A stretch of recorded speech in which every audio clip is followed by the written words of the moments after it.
From Fox 8 Sports, this is the Overtime Podcast.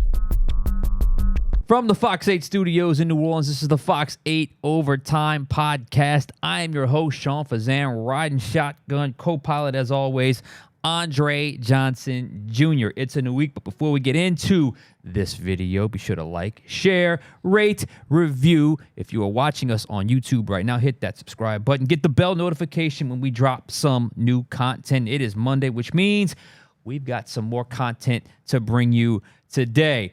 Andre, before we get into that, how was your weekend?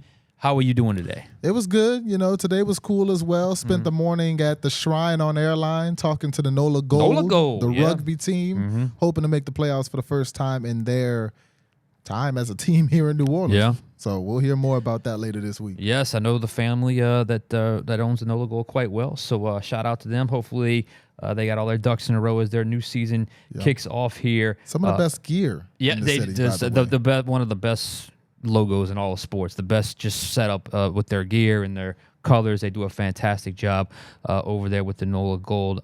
As for the topic at hand today, it is Monday. The Combine starts this week, so the Saints have a huge contingent in Indianapolis. But as we know, this time of year is sort of the accounting time of the year, and I don't know how many other reporters or analysts or podcasters have other teams kind of map out or carve out this section of the calendar for these purposes, but we're used to it around here. And there was some significant news on the salary cap front since we last spoke to you last Thursday. So, Andre, why don't you give us what the latest news is? Absolutely. You know, when we talked to you on Thursday, we talked about Eric McCoy getting restructured. Since then, Derek Carr, quarterback for the Saints, restructured, saving the Saints $23 million. Defensive tackle Nathan Shepard, he was also restructured, saving the Saints just over $2 million. And even bigger than both of those maybe is the fact that the salary cap for this season, it was projected originally to be around kind of that $240 million mark. It's actually going to be around the $255 million mark. So that's about an extra 15 for the Saints. So the last time we talked, the Saints were about $80 million over the cap.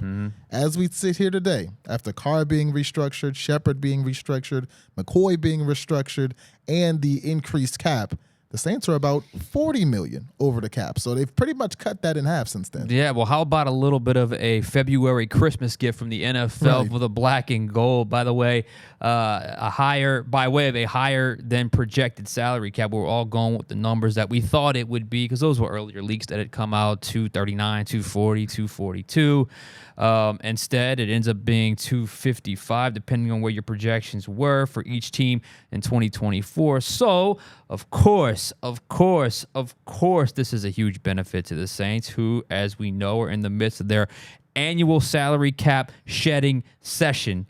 Obviously, simple numbers suggest, you broke it down, the higher the salary cap, the lower the overages the Saints are responsible for. And for the Saints, that means not quite as much juggling as they thought will be required. If they want to do it, I guess they can, and we'll get into that in a second, but it won't be as required to get under that threshold. But nonetheless, as you said, since we last spoke, we said, look, the Eric McCoy podcast we talked about, Eric McCoy was the obvious one. He was the least risky one. That was coming. We said at the end of that pod, wouldn't be shocked if Derek Carr's contract gets restructured. It was the very next one to get restructured because that's where the biggest amount of space was coming, with $23 million kind of deducted from their cap overages. I'll be very honest with you. I did not see the Nathan Shepard one coming. He's a guy, okay year. He didn't really seem to have many highs or lows at that defensive tackle position when he signed here last year, but nonetheless, it created not a huge amount of space, but some space, and as you mentioned, that puts him at about $39.8 to $40 million, depending on where the actual number of the Saints' salary cap currently lies based off the projections. But that's a pretty well a best guess, if you will. It's around there. So instead, obvious numbers suggest instead of being 60 over, you're now 40 over. So now you are in a better position than you had thought you were going to be heading into the offseason if you're the New Orleans Saints. More slashing is coming. We know that. But this is a nice little Christmas gift, a little February Christmas gift, off-season Christmas gift for the black and gold. Absolutely. I mean, just the fact that, like you said, they essentially got $15 million back that they didn't expect. $15 million, that's another restructure or two that now they don't necessarily have to do. So it's definitely a big win for the Saints coming from the NFL. And I guess the most important part, Sean, is just now you still have $40 million to cut. So how would you, if you're the Saints, approach still getting to the number that you need to get to in the next, 2-3 weeks? Yeah, I think it's was March 13th. So it's getting kind of snuck up on us. It's getting there now. Right. It's getting there. And then look, it wouldn't shock me at all if we hear a lot of news up in Indianapolis. Again, it's like the Senior Bowl, a lot of front office, college players, agents especially, coaches. So there's a lot of wheeling and dealing. A lot of discussion seems to happen up in Indianapolis this week. But the big picture is simply this. I just hope that the Saints use this gift for good. Yes. Use this gift for good and make the smart business decision going forward this offseason. Let me be clear on this. I have always said their approach is not crazy. The idea behind it is not crazy when you talk about restructuring, winning now, pushing what you owe into future years, when that cap will go up like it did this year and will inevitably go up again next year. It's not the craziest strategy in the world, and I've always been fine with the win now approach, doing whatever you have to do to winning the present, because that's the only year you can control, and especially when you have a team that's was in a championship window. I never had a problem with that. The problem is with the win now approach is they haven't been winning now. Yep. They haven't been winning enough recently with that approach. They haven't been bad, which has probably allowed them to stay relevant, but it's been more of a 3-year kind of post-Breeze mediocre funk. Not terrible by any means, but just kind of stuck in that middle. Not good enough, not bad enough. Which some people would argue is the worst place to be. Some would argue that, and it's an interesting balance you have to strike there, and the question becomes, when do you change the approach, and how do you go about changing that approach? Because the numbers suggest you have to keep going in this direction in terms of getting cap compliant. You're getting a little bit of a bonus with this higher cap charge, but to me, it's undeniable. It's undeniable they will have to do more of the same in terms of restructures, flipping bonuses, and converting roster bonuses to signing bonuses, because you have to. As I said, you're still $40 million over the cap, and it doesn't you don't just snap your fingers and it happens. But with this new higher cap number, maybe you don't have to do quite as much. You don't have to look at this and say, there's more money to spend. Use this as an opportunity, in my opinion, to pay off some debt. I will give you an example of what I mean. Look, bear with me here, because this is going to be a little bit of a numbers kind of exercise, and I can understand why sometimes it can get a little bit crazy when it comes to talking numbers on a podcast. But to me, it's not the greatest idea in the world to restructure a high volume of players that are over the age of 30 or in the latter part of their career. It's inevitable with the Saints. They're going to have to do it this year because of the math, but it is best to keep that at a minimum if possible. The Saints have 5 players that meet this description. Ramczyk will be 30, Demario Davis 35, Taysom will be 34, Tyron will be 32, and Cam Jordan will be 35. And Alvin Kamara turns 29 before the season, so you can maybe even make the case, because he's a running back, that he would fall into that category. Right. Please don't restructure all of these players. Not every single one of them, which looked like they were going to have to do, had that higher number not been released, and they were still in the cap, on the hook for the insane amount of cap overages, because the present space it would create would no longer, it's no longer necessary to do all of them. You will have to do some of them, but when I say some, probably 4 out of those 6 you will have to at least adjust, but don't do all 6. To me, that just doesn't make sense. The Saints should pick 1 or 2 of those guys, don't touch their contracts, live with the high cap hit, and just absorb it. Keep it on their books as is. Do not burden the future so much, even though, as we said, the future cap always goes up, thus it won't hurt them as much. Again, this isn't a wholesale change. This is more of a minor tweak in their approach. You don't have to go as hard with the restructure, but you can maybe get the best of both worlds. Get a few good restructures, but keeping some guys on their books, just to help you not burden the future so much. Here's another scenario. Past restructures sometimes can force a team to have to decide, do we cut this player or do we restructure this player based off of finances? It's probably time. Football-wise, it's probably time to move on from that player, where they're at in their career, what they're making, yada, yada, yada. But money-wise, it's cheaper to restructure or keep them on the books because of the dead money accumulated. If you choose to restructure too many times with too many players, you get as we've said many a times, an older roster, which I thought really showed up this past year with the Saints. It's been an underlying issue with this team. Now, who fits this mold? Now, to me, the player I'm talking about, the reason why I even came up with this sort of scenario is Marcus May. 31 years old, last year of his contract, $9.6 million cap hit, $7 million base salary. He's got some voidable years behind him, so he's going to be on your books even when he runs out even when his contract runs out. You probably could figure out a way to restructure that with the voidable years and create about $3.5 to $4 million in cap space.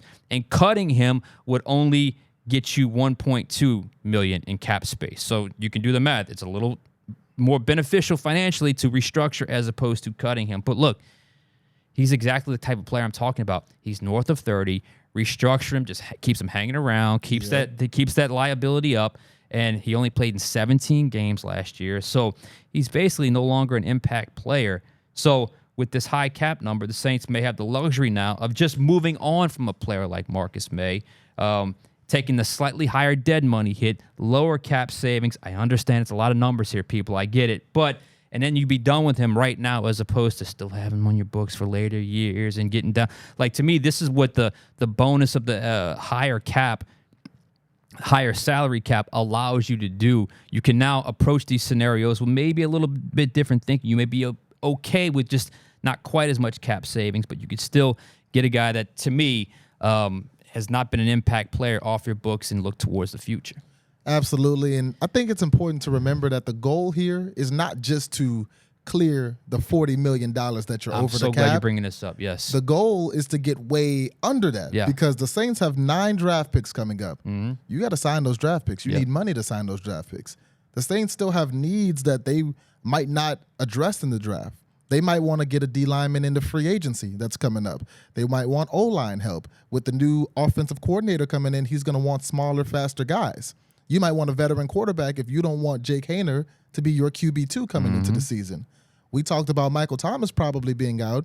You may want another veteran receiver in the room. So you got to do more than clear $40 million through all these restructures and everything else. You probably got to clear about, what, 70, 60 million? Probably wouldn't have to go quite to 70. You probably could, with the way they set up contracts, they could probably, if they had about 20 million in cap space to work with, or 15 million in cap space, you could probably get a decent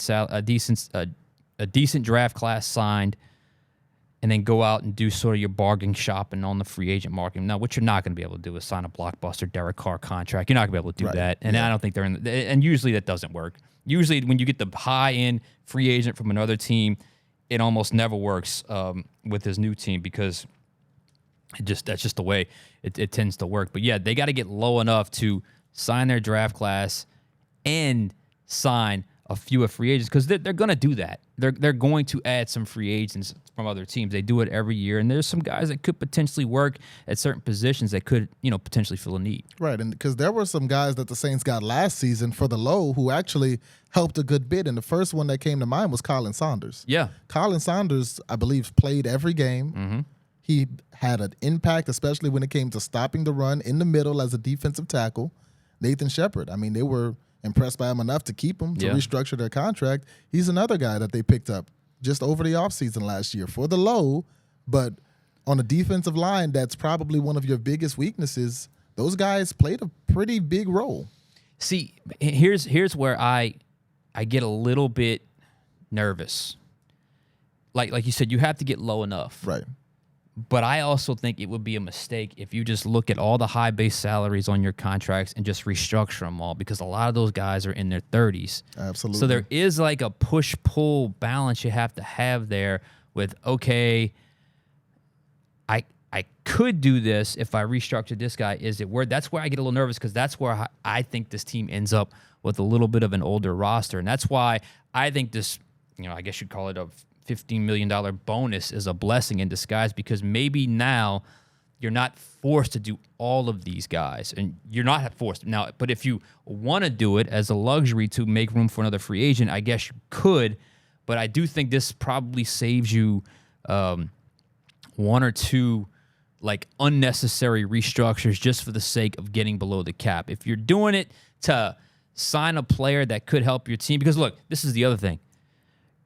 The goal is to not get cap compliant. The goal is to win games. Yes. You're doing all this to win games. So this is a means to that just so we can all stand and applaud when they get below the salary cap. But the truth of the matter is you don't win games in February and March. You get cap compliant in February and March, and the moves you make now hopefully lead to more victories when obviously they count in September and October, November, and December. So I do think there is I just wonder the approach now. You got you got a little bit of a breather with the added cap space or with the added salary cap. You don't have a huge like dire free agent of your own from your own roster that you have to bring back under any circumstances. So I just wonder, do you tweak the approach? Do you stand pat? And do you restructure who you have to? Bargain shop on the market?